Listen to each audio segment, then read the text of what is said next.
Organized, you accumulate wealth, otherwise you accumulate poverty. But you go on accumulating something. Please understand, you cannot be in between. You can't say, no, neither I am progressing, nor I am losing. No. Either you are progressing or you are losing. Means, either you accumulate wealth or you accumulate poverty. Accumulation is your life.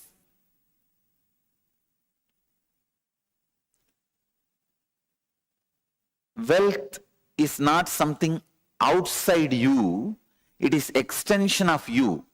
What you feel about life, what you feel about you, all these ideas only decide whether wealth is going to be around you or not. People usually ask me, why is Swami teaching about wealth to us? Who else you think should teach? Only a Swami can teach. I tell you, because your concepts about you plays a major role whether you are going to have wealth or not. There are so many researches. I can quote one research to give you an example. Ohio State University Sociology Department has done how a religious beliefs of person directly affects his wealth, accumulation of wealth. The results of the survey are really shocking. I'll give you some of the basic things. Jews, 35% of Jews accumulate assets such as home, stock, bonds in a very young age. But only 3% of Protestants accumulate. There are so many things. The asset poor, Jews are only 1%, but Protestants are 15%. Some 20 details. Average income of a Jew is 4 times more than an average income of a Catholic or a Protestant. All these are really shocking. When you dig deep, the belief system you have about you plays a major role in your hard working, creativity, saving and all that. One more thing. Unfortunately, this university has not done study on Hindus, on India. Whether on India or even in the US Hindus, they have not done study. I want all of you to know, Hindus in US are the richest ethnic group, richer than Jews. Richer than Jews. Please understand, 10% of the US tax is paid by 1% of Indians. Indian population, Hindu population in US is only 1% of US population. But the America's 10% tax is paid by Hindus. Richest ethnic community. Why do you think? The whole US medicine field is in the hands of Venkateshwara. The whole hospitality industry is in the hands of Swaminarayan. Means hotel, motel, patel. And all doctors. You should know that whole medical industry in US is in the hands of Telugus, Andhra people. Not just doctors. Doctor number is very small only. But the pharmaceutical companies, we have 2 major beliefs which makes us constantly save. One, you need to leave wealth for your generations. Only then they will give you Shraddha. After you die, only then you will live happily in the Pitruloka. Please understand, a normal American, if you talk to an average American, he will tell, my last check should bounce. Only we have the concept of leaving wealth for the next generation. But here if you see, And one more thing, during this global recession, 9 out of 10 Americans, means 90% of Americans were in depression. Please understand, needed to be clinically treated because of the global recession. In India, 7 out of 10, 70% of Indians do not even know something called global recession is going on, because we have a 3-tier economy. Only 1 tier is known to government. Really, we have 3-tier economy. 1 tier only is accounted economy of India. All accounted, unaccounted, whatever the prediction you have about unaccounted, everything is only 1 tier. The 2nd tier is the cash which flows with men, which is unaccounted. In real estate, so many business. 3rd is the women, who has money which is in the hands of women, gold money which is in the hands of women, not even known to husband. He doesn't, even husband doesn't know. Where is the government to know?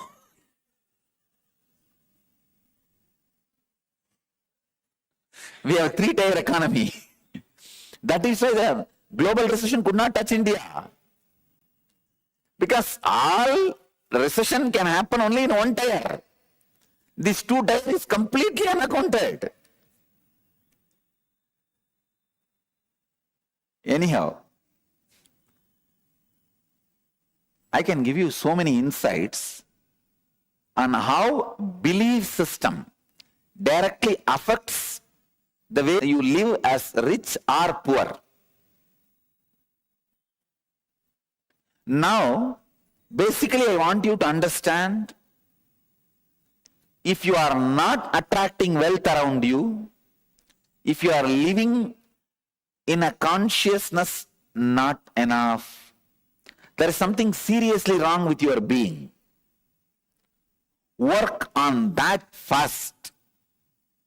Work on that first. Please understand, work on that first. Altering the understandings you have about wealth is a very important thing you need for creating and celebrating wealth. Please understand,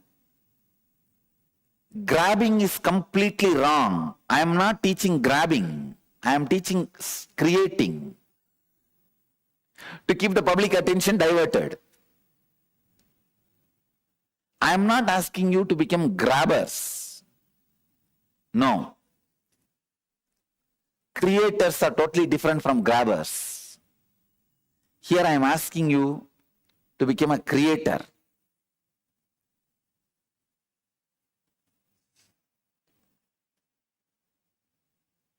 Wealth is not just money and gold alone. It is a space in which you feel abundance. I am not saying without money and gold start feeling abundance. Have enough and have the space enough, both. Have enough, have the space enough, have both. Unfortunately, either you try to just have the space enough or have enough, and you are stuck. Having enough and having the space enough.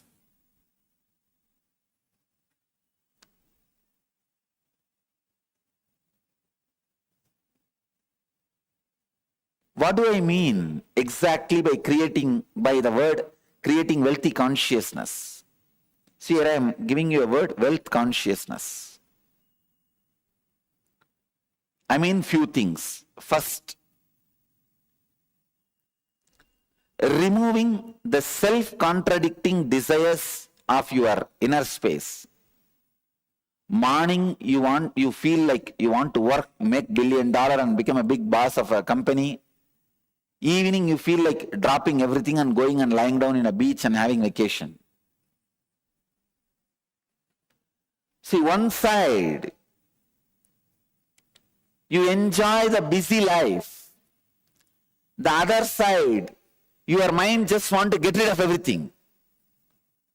This constant oscillation, not having clarity, not having stability,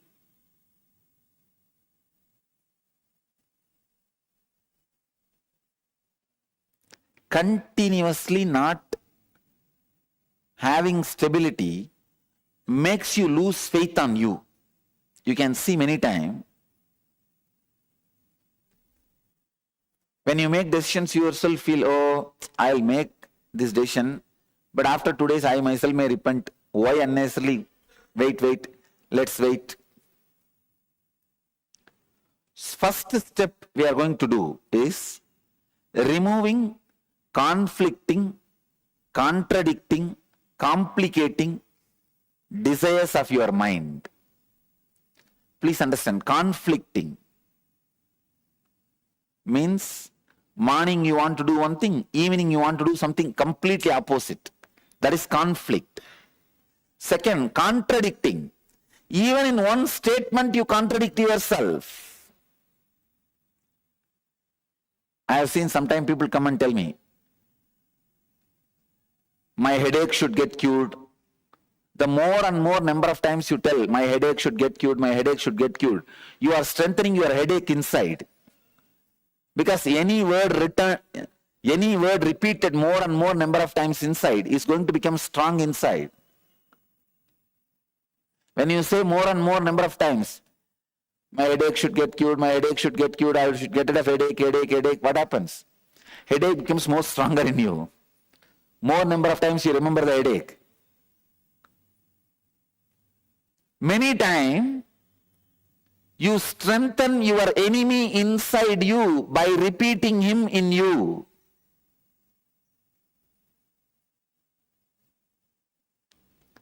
Understand, this is only contradiction. Conflict means feeling different things at different time, not having clarity. Contradiction means at the same time giving life to both energies. Like you heard the story of Wali. Wali had a boon. Whoever stands in front of him, he will have half of their power. Same way, when you say I should get rid of my headache, you already gave half power to headache. Instead, you should be repeating the word, I should become healthy. Even the words you utter inside, the visualizations you have inside, the verbalizations you have inside should be in tune, in positive tone, not be self-contradicting. If you constantly say, I should be out of poverty, you are strengthening poverty by constantly remembering it. These are the contradicting desires. Third, complication. Complication means you don't even know why you are doing it. You just complicate things. Further, I don't need to give any example. You just look from your morning. You will have at least 2 examples. You just complicate things. You know, if you talk to your spouse about this problem now, it will be solved. But you think, why should I talk to him? Let him first smile at me. What is the hurry now? I'll talk day after tomorrow. Complicating things which can be easily sorted out.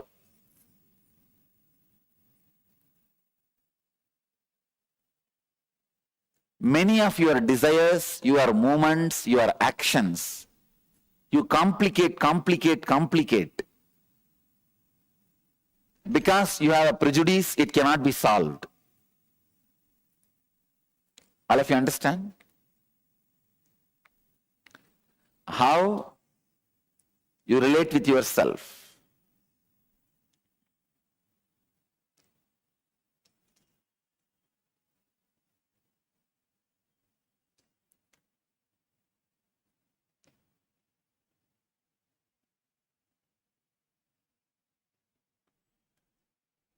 Conflicting, contradicting, complicating the desires.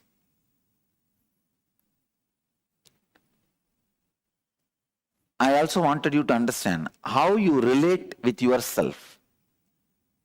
In two ways you relate with yourself. First, the lower identity or the lower ideas you carry about you, or the higher identity, higher ideas you carry about you. If I have to give an example, very small things sometimes you feel, no, I cannot walk 3 floors and go to my office. So I don't want that job. Sometimes very small things, you complicate it so much and you really believe it is a big problem. I'm giving you one example. But look inside. You will see hundreds of examples where such a small thing, because of the lower ideas you carry about you, and same way sometimes you carry very high ideas about you, and very difficult things, very difficult for others, you finish it so easily because the ideas you carry about you. Now first I want you to work, I'll give you a small exercise to work on the ideas you carry about you, so that I'll lead you to the next level of conflicting, contradicting, complicating desires. You felt very low and unhappy. Describe the incident and write down the experience you had about yourself. Contemplate and write down the lowest ideas you carry about you. I am not capable, I am not good enough, I am a failure, whatever you are carrying. Second, recollect the first incident in your life when you had the first idea about money. What were your first thoughts and engrams about money? Third, scan your whole life and identify if you had incidents in your life where you are left incomplete in aspect of money. Means feeling unfulfilled because of money. Write down the wounds that got created in you and in your relationships because of money. Answer these 3 questions. I'll make you understand conflicting, contradicting, complicating desires, and how the higher identity, lower identity you carry. It is almost like a bypass surgery. Please, I'll give you the example. When I say write down any wounds that got created in you in your relationship because of money, somebody asked you money, you did not give and the relationship is broken. Or you gave money to somebody and they did not return it, the relationship is broken. Or you asked money, they did not give and the relationship is broken. Mention all those, record all that. Then I'll give you the deeper insights.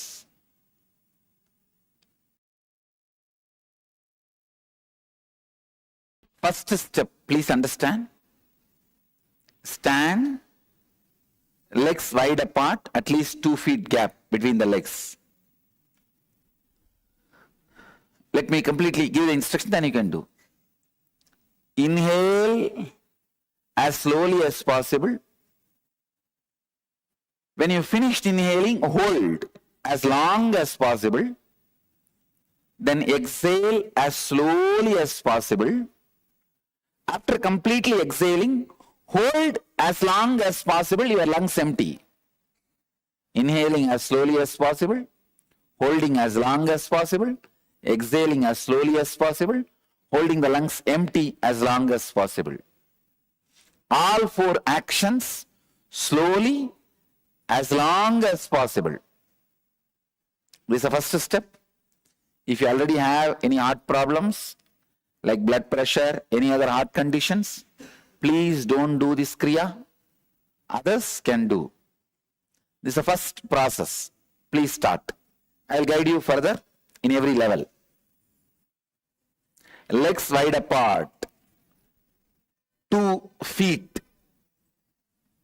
This Kriya is to break the patterns of suffering of money in you. Any pain, suffering related to money, the patterns will be broken. The Kriya, use both the hands, not only one hand, use both the hands. Use both the thumbs. First inhale as slowly as possible. Hold as long as possible.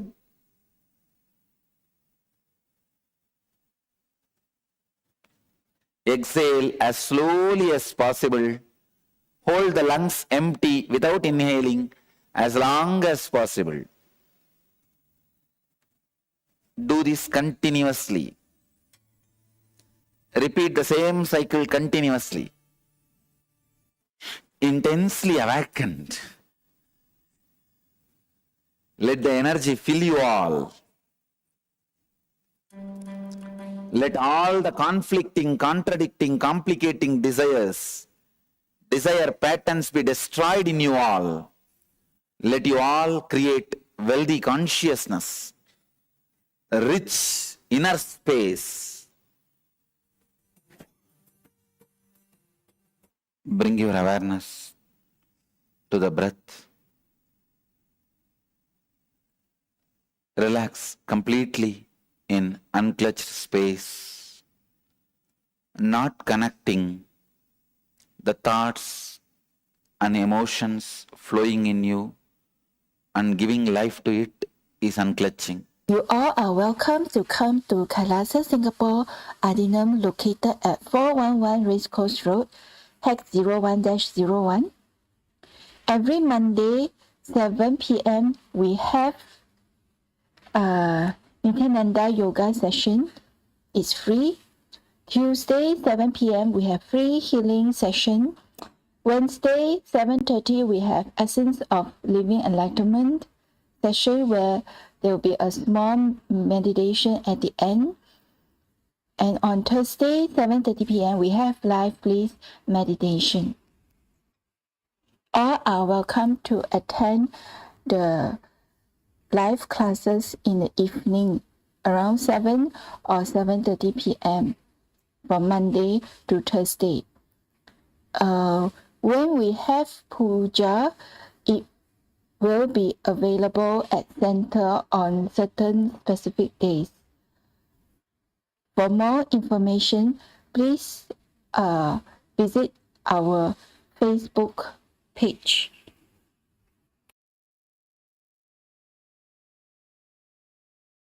In